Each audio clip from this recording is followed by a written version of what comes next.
दोस्तों, प्लास्टिक हमारी जिंदगी में एक ऐसा हिस्सा बन चुका है जिसके बिना हमारी रोजमर्रा की जिंदगी शायद पूरी नहीं होती है। इसने हमारी जिंदगी में इस तरह से कब्जा किया हुआ है कि हम चाहकर भी दूर नहीं कर पा रहे हैं। प्लास्टिक हमारी सेहत और पर्यावरण को नुकसान पहुंचाता है, लेकिन फिर भी हम इसे यूज लेते हैं। प्रगति के तमाम दावों के बावजूद हम अभी तक प्लास्टिक कचरे से निपटने के लिए सही तरीका नहीं खोज पाए हैं। नतीजा यह है कि दुनिया भर में प्लास्टिक कचरे के इतने ढेर हैं कि अगर सारा कचरा एक साथ रख दिया जाए तो ये माउंट एवरेस्ट से 3 गुना बड़ा पहाड़ बन सकता है। भारत में प्लास्टिक कचरे की समस्या को देखते हुए अभी हाल ही में भारत सरकार ने सिंगल यूज प्लास्टिक पर बैन लगा दिया है। प्लास्टिक मुक्त बनाने की दिशा में सरकार ने बड़ा कदम उठाते हुए 1 जुलाई साल 2022 से सिंगल यूज प्लास्टिक की वस्तुओं की खरीद, बिक्री, मैन्युफैक्चरिंग पर रोक लगा दी है। इसी के साथ सरकार ने प्लास्टिक बैग की मोटाई को लेकर तैयार किए गए नए नियम को चरणबद्ध तरीके से लागू करने की योजना बनाई है, जो 30 सितंबर के बाद लागू होगी। लेकिन दूसरी तरफ सिंगल यूज प्लास्टिक के बैन होने से हमारे सामने कई परेशानी खड़ी हो गई है, क्योंकि अब तक सिंगल यूज प्लास्टिक के ऑप्शन के बारे में सोचा ही नहीं गया है। लेकिन कहते हैं ना, आवश्यकता ही आविष्कार की जननी होती है। देश में सिंगल यूज प्लास्टिक की जगह कई इको फ्रेंडली ऑप्शन आ चुके हैं, जो न सिर्फ हमारे लिए काफी सही हैं, साथ ही पर्यावरण और आवारा जानवरों के लिए सेफली भी हैं। तो क्या है ये ऑप्शन? कैसे हमारा भारत प्लास्टिक मुक्त हो पाएगा और कैसे हम अपने पर्यावरण को बचा सकें, ये सब हम इस वीडियो में जानेंगे। तो दोस्तों, वीडियो को बिना स्किप किए अंत तक जरूर देखिएगा। दोस्तों, प्लास्टिक हमारे साथ साथ हमारे पर्यावरण के लिए सबसे ज्यादा घातक है। एक आंकड़े के मुताबिक भारत में ही सबसे ज्यादा प्लास्टिक का उत्पादन किया जाता है। लेकिन अब भारत सरकार की ओर से सिंगल यूज प्लास्टिक पर रोक लगा दी गई है, जिससे पर्यावरण को प्लास्टिक से मुक्ति तो मिलेगी ही, साथ ही इससे इको फ्रेंडली उत्पादन को बढ़ावा मिला है। इसका सबसे बड़ा उदाहरण बनी है दिल्ली की इको इंडिया कंपनी, जो गन्ने की वेस्ट मटेरियल से कई तरह से प्रोडक्ट बना रही है। ये न सिर्फ इको फ्रेंडली है, साथ ही देखने में भी बहुत खूबसूरत है। ये प्रोडक्ट यूज लेने के बाद खुद ही खत्म हो जाते हैं, जो इसकी सबसे बड़ी खूबी है।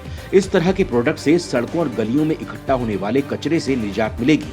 ब्रिटेन में 1 दशक का समय बिताने के बाद दिल्ली में रिया मजूमदार सिंगल यूज प्लास्टिक के खिलाफ मुहिम चला रही हैं। इकोवेयर स्टार्टअप शुरू करने वाली रिया मजूमदार एक फार्मा ग्रेजुएट हैं और वो प्लास्टिक से मानव स्वास्थ्य और पर्यावरण पर पड़ने वाले खराब असर से अच्छी तरह से वाकिफ भी हैं। जब रिया को भारत आने का मौका मिला तो उन्हें यहाँ जगह जगह प्लास्टिक का कचरा देखकर बहुत दुख पहुंचा।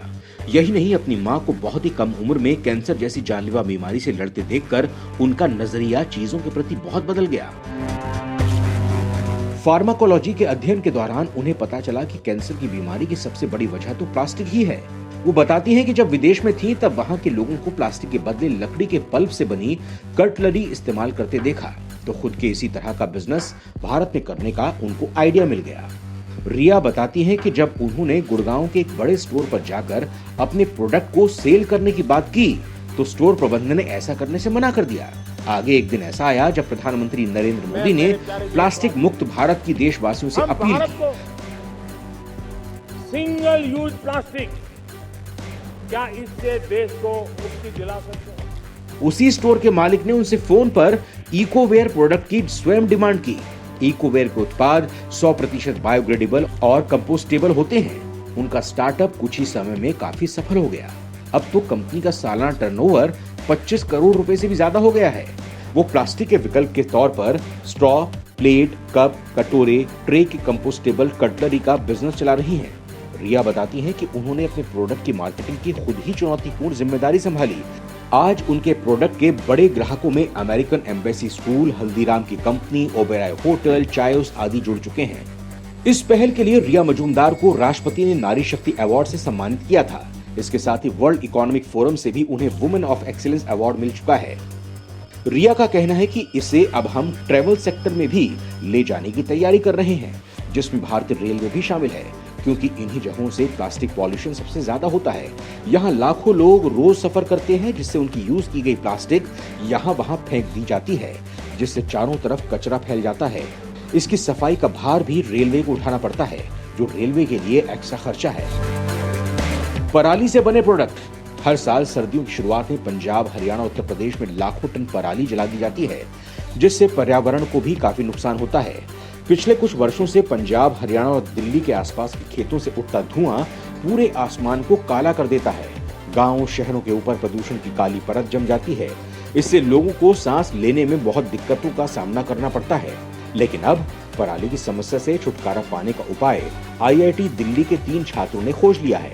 अंकुर कुमार, कनिका प्रजापत और प्राचीर दत्ता ने धान की पराली से कप, प्लेट और थाली बनाने की तकनीक इजाद की है। इसके लिए उन्होंने मिलकर एक स्टार्टअप क्रिया लैब्स भी शुरू की है।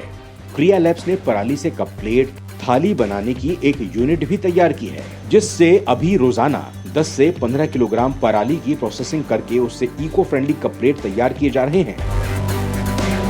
गन्ने के वेस्ट से बने प्रोडक्ट। यूपी के रहने वाले वेद कृष्णा ने भी एक अलग कोशिश की है। वेद कृष्णा बताते हैं कि भारत में उत्तर प्रदेश, महाराष्ट्र, कर्नाटक समेत कई राज्यों में गन्ने की खेती खूब होती है। इससे भारी मात्रा में हर साल गन्ने का वेस्ट निकलता है। इसे मैनेज करना किसानों के लिए मुश्किल टास्क होता है। कई बार किसान इसे खेतों में जला देते हैं, जिससे पॉल्यूशन भी होता है। यहीं से मुझे गन्ने के वेस्ट से प्लेट, कटोरी, कप और पैकेजिंग मटेरियल तैयार करने का आइडिया आया। वेद इसकी मार्केटिंग भारत के साथ ही विदेशों में भी कर रहे हैं। कई बड़ी कंपनियां उनकी कस्टमर्स हैं। इससे सालाना 200 करोड़ रुपए से ज्यादा उनका टर्नओवर है। वेद बताते हैं, जब हम पैकेजिंग मटेरियल तैयार करने लगे तो हमारे प्रोडक्ट की डिमांड बढ़ गई। कई कंपनियां हमसे पैकेजिंग मटेरियल की मांग करने लगी। ऑनलाइन फूड डिलीवरी करने वाली कंपनियां आई आगे। सिंगल यूज प्लास्टिक बैन की मुहिम में ऑनलाइन कंपनियों ने साथ दिया है। उनका कहना है कि प्लास्टिक से न सिर्फ सेहत पर प्रभाव पड़ता है, साथ ही हमारे पर्यावरण को भी नुकसान पहुंचता है। इसके लिए वो इको फ्रेंडली डिस्पोजल काम लेने लगे हैं, जिससे उनकी कंपनी की साख पर असर दिखने लगा है। लोग हमारी पैकेजिंग से अट्रैक्ट होते हैं और जिससे डिमांड भी बढ़ती है। दोस्तों, भारत में प्लास्टिक यूज को लेकर लोगों में ज्यादा जागरूकता नहीं है, या फिर कहें कि वो प्लास्टिक के प्रोडक्ट को काम में लेने के लिए इतने यूजफुल हो चुके हैं कि वो इसे छोड़ना ही नहीं चाहते हैं। आज कई ऑनलाइन फूड कंपनियां फूड डिलीवरी में प्लास्टिक के डिस्पोजल को ही काम में ले रही हैं, जिससे बड़ी मात्रा में पॉल्यूशन फैलता है। इस प्लास्टिक वेस्ट को भी पूरी तरह से डिस्पोज नहीं किया जाता है। मात्र 50% कचरा ही वेस्ट रिसाइकिल किया जा सकता है। वहीं बाकी बचा वेस्ट ऐसे ही फैला रहता है, जिससे पर्यावरण को नुकसान होता है।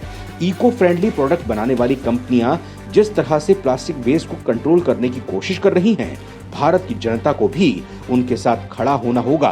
तभी ये प्लास्टिक से फैल रहा प्रदूषण कंट्रोल किया जा सकेगा।